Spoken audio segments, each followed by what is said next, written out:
Bonjour à toutes et à tous, et merci d'être avec moi aujourd'hui. Aujourd'hui, on parle d'un objet antique si étrange qu'il semble tout droit sorti d'un laboratoire moderne.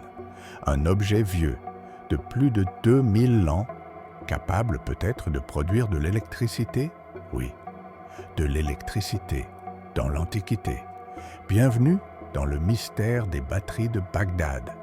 Nous sommes dans les années 1930, près de Bagdad, en Irak. Lors de fouilles archéologiques, on découvre de petits objets en apparence banals, des jarres en terre cuite hautes d'une quinzaine de centimètres. À l'intérieur, un cylindre en cuivre et une tige en fer.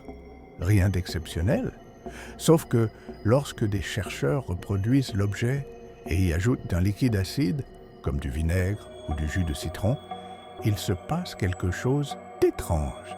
Un courant électrique est produit, faible, certes, mais réel, exactement comme une pile électrique primitive.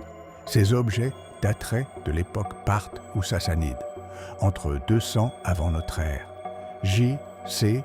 et 200 après J.C., bien avant Volta, bien avant Edison, bien avant qu'on ne parle d'électricité. Alors forcément, les questions fusent. À quoi servaient ces batteries? Éclairage? Peu probable. Armes secrètes? Très douteux. Mais une hypothèse revient souvent, la dorure par électrolyse. En clair, ces batteries auraient permis de déposer une fine couche d'or ou d'argent sur des objets métalliques. Une technique qu'on pensait moderne, mais qui aurait donc existé il y a 2000 ans. Des expériences modernes montrent que c'est possible. Pas très efficace, pas industriel, mais faisable. Problème, aucun texte antique ne décrit ce procédé. Aucune illustration, aucune explication claire. Certains archéologues restent prudents et proposent une autre idée. Et si ces objets n'étaient pas des batteries du tout, peut-être des contenants rituels, ou des objets religieux, ou quelque chose dont l'usage nous échappe totalement.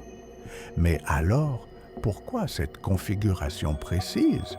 Pourquoi ces matériaux? Et surtout, pourquoi ça fonctionne?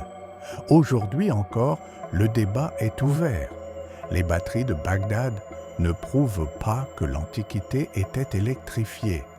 Mais elles montrent une chose essentielle.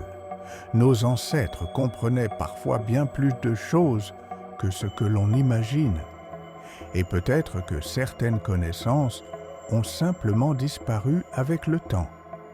Ces petites jarres, silencieuses depuis 2000 ans, continuent de nous poser la même question. Avons-nous vraiment tout compris du passé?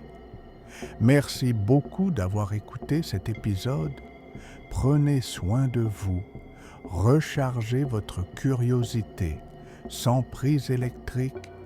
Et je vous dis à très bientôt pour un nouveau mystère archéologique.